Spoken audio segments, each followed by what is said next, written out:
Good morning students. I welcome you all in online study classes of Sky International School. Students, in last video I have started lesson number 3, the Delhi Sultanate in history, and I explain you by the Sayyid dynasty. Okay, this is the part 2 video of lesson number 3, and in this video I am going to start explanation from the page number 27, and the heading is the Lodi dynasty. Okay students, in 14, so now all of you just take pencils in your hand, be careful, and let's start with me. In 1451 CE, Behlol Lodi, an Afghan who was the governor of Punjab, occupied the throne of Delhi. क्या हुआ? जो बहलोल लोदी था उसने 1451 में, कौन था वो? अफ़गान से आया हुआ था और वो पंजाब का गवर्नर था. उसने क्या किया? दिल्ली पे अपना अधिकार जमा लिया, दिल्ली की गद्दी पे बैठ गया. He suppressed rebellions and established his authority over Sindh and Mewar. उसने विद्रोहियों को दबाया और अपना साम्राज्य कहाँ तक स्थापित किया? Sindh and Mewar. Bahlol Lodi was succeeded by his son Sikandar Lodi in 1489 CE. जो बहलोल लोदी था उसके बाद जो है, उसके मरने के बाद उसके बाद राजा कौन बना? सिकंदर लोदी, जो उसका बेटा था. वो कब गद्दी पे बैठा? 1489 में. He is considered the greatest ruler of the Lodi dynasty. किसको? जो सिकंदर लोदी था उसको लोदी डायनेस्टी का सबसे महान जो शासक है माना जाता था. He annexed Jaunpur and Bihar and brought the entire region of Gangetic plains under his control. उसने क्या किया? उसने जौनपुर और बिहार का जो क्षेत्र था उसको हड़प लिया और उसको जो है अपने साम्राज्य में मिला लिया, उस पर उसका आधिपत्य हो गया. Sikandar Lodi was succeeded by his son Ibrahim Lodi in 1517. और सिकंदर लोदी के बाद जो है गद्दी को किसने संभाला? उसके बेटे इब्राहिम लोदी ने 1517 CE में. Ibrahim Lodi faced a number of rebellions. जो इब्राहिम लोदी था उसको बहुत ढेर सारे विद्रोहियों का सामना करना पड़ा. Finally Alam Khan, the sultan's uncle, and Daulat Khan Lodi. अंत में जो आलम खान था वो कौन था? सुल्तान का अंकल और Daulat Khan Lodi the governor, and Daulat Khan Lodi the governor of Punjab. Punjab का governor Daulat Khan invited Babur the ruler of Kabul to invade India. उन लोगों ने क्या किया? बाबर को भारत पे आक्रमण करने के लिए आमंत्रित किया. ठीक है, बुलाया. In the first battle of Panipat 1526. सबसे पहले जो है पानीपत का जो प्रथम युद्ध हुआ वो कहाँ पे हुआ, कब हुआ? 1526. Babur defeated and killed Ibrahim Lodi. और बाबर ने क्या किया? इब्राहिम लोदी की हत्या कर दी. This event mark the beginning of the Mughal ruler of India. यहीं से जो सल्तनत पीरियड था वो खत्म हो गया और भारत में मुगल पीरियड का स्टार्ट हो गया. ओके, शुरू हो गया. Now students, come on the next heading, सल्तनत एडमिनिस्ट्रेशन. मतलब सल्तनत काल में जो प्रशासनिक व्यवस्था थी कैसी थी. सबसे पहले हम देखेंगे सुल्तान के बारे में. The sultan was the head of administration. The language of administration was Persian. जो सुल्तान होता था वो प्रशासनिक व्यवस्था का सबसे हेड होता था और जो भाषा थी एडमिनिस्ट्रेशन की वो क्या थी? पर्सियन थी. पर्सियन लैंग्वेज में जो है. He was advised on affairs of the state by trusted nobles. अगर राज्य का कोई बात होता था तो उनको जो सुल्तान है उसको कौन जो है सलाह देता था? जो नोबल्स होते थे. And in judicial and religious matters by the ulema. और अगर कोई न्यायिक और धार्मिक मामला होता था तो उसमें जो यूलेमास होते थे वो उनको एडवाइस करते थे.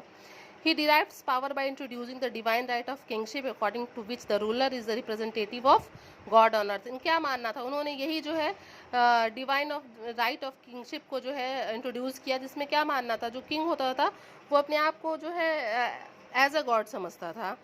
He introduced the rituals of sijda and paibos to assist his superiority. अपनी सुपीरियॉरिटी को दिखाने के लिए उसने दो जो है रिचुअल्स को इंट्रोड्यूस किया. सिजदा में क्या होता था? सामने झुकना होता था सुल्तान के. एंड पिबॉस में जो है चूमना पड़ता था उसके हाथ को. ओके, दिस इज, ये हमने सुल्तान के बारे में पढ़ लिया. Now come on the next heading, division of empire.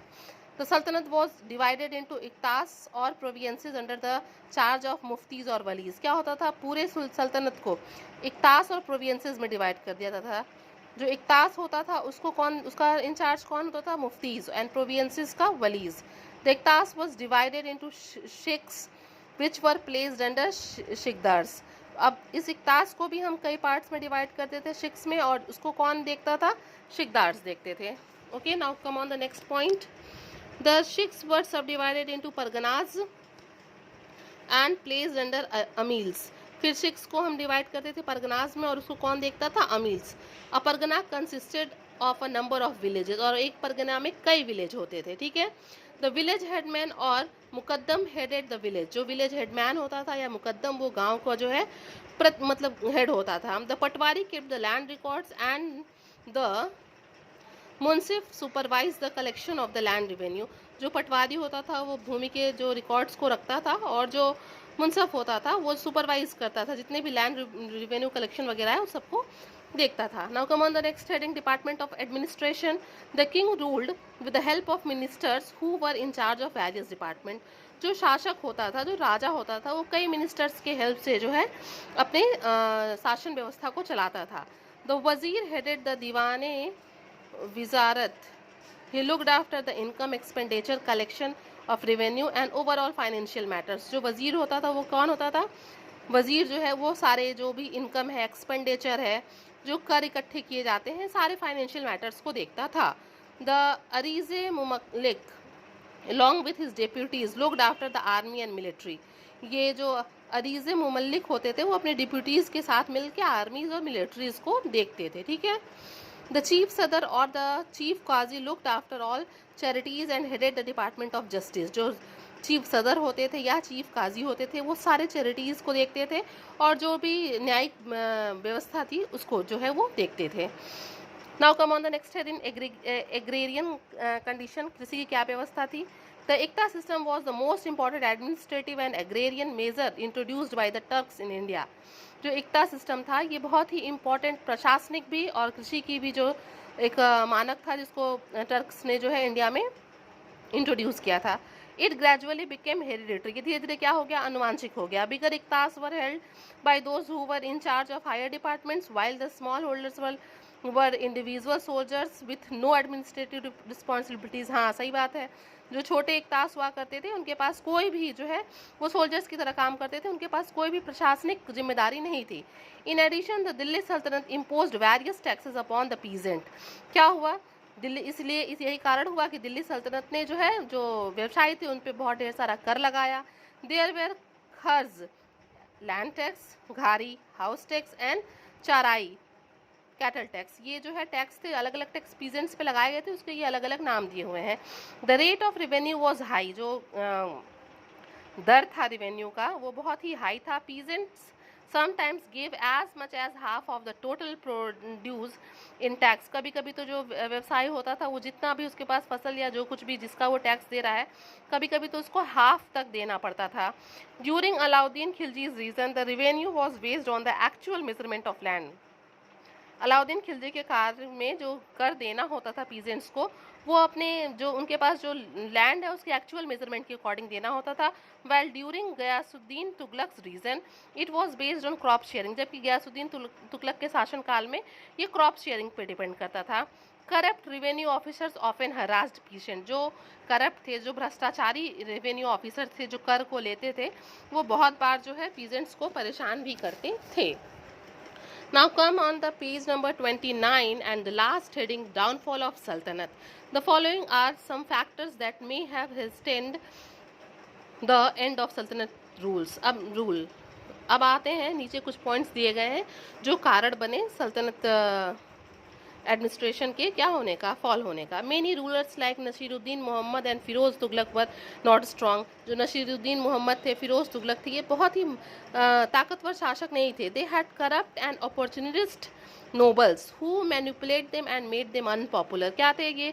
बहुत भ्रष्टाचारी थे, ठीक है, ये अपॉर्चुनिस्ट थे और चीज़ों को ये बढ़ा घटा के जो है करते मतलब बताते थे, जिसकी वजह से ये इन्होंने शासकों को बहुत अनपॉपुलर किया। This led to the formation of various groups और क्लिंग अमंग द नोबल्स। इससे क्या हुआ? अलग अलग ग्रुप बने और जो इन नोबल्स के बीच में क्या हुआ? इन लोगों ने षड्यंत्र दल बनाया which divided their loyalty towards the sultan. और अलग अलग दल बन गए तो जो हेड ऑफ द सल्तनत होता था सुल्तान, उसके लिए क्या हो गए?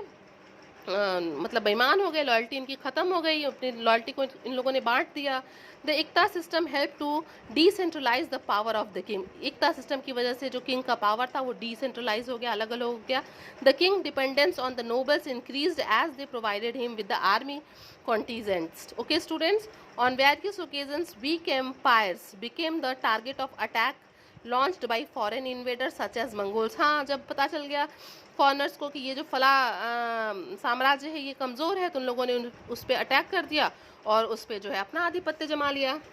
The sultans did not follow the law of primogeniture. क्या हुआ, जो सुल्तान थे वो उन्होंने जो ये ज्येष्ठाधिकार था इस रूल को फॉलो नहीं किया। Where by the eldest son succeeded his father as the ruler. ये प्राइमोजेनिचर जो था वो क्या था, ज्येष्ठाधिकार। जैसे कोई रूलर शासक है तो उसका जो बड़ा बेटा होता था वो शासक होता था, उसका बड़ा बेटा ही शासक होता था। This led to tragic war of succession. इसकी वजह से भी बहुत कौन उत्तराधिकारी बनेगा इसके लिए भी बहुत ट्रेजिक वॉर्स हुए, और धीरे धीरे दस बिकेनिंग द एम्पायर, धीरे धीरे सल्तनत एम्पायर जो था वो क्या होता चला गया, कमज़ोर होता चला गया। Students, today I am giving you some work like this one, good to know and time to think. Okay, you have to revise it, sum it up. This also you just read. Okay students, the chapter is over. This is part 2 of this chapter. All of you go through the chapter once or twice and try to understand the chapter. Thank you.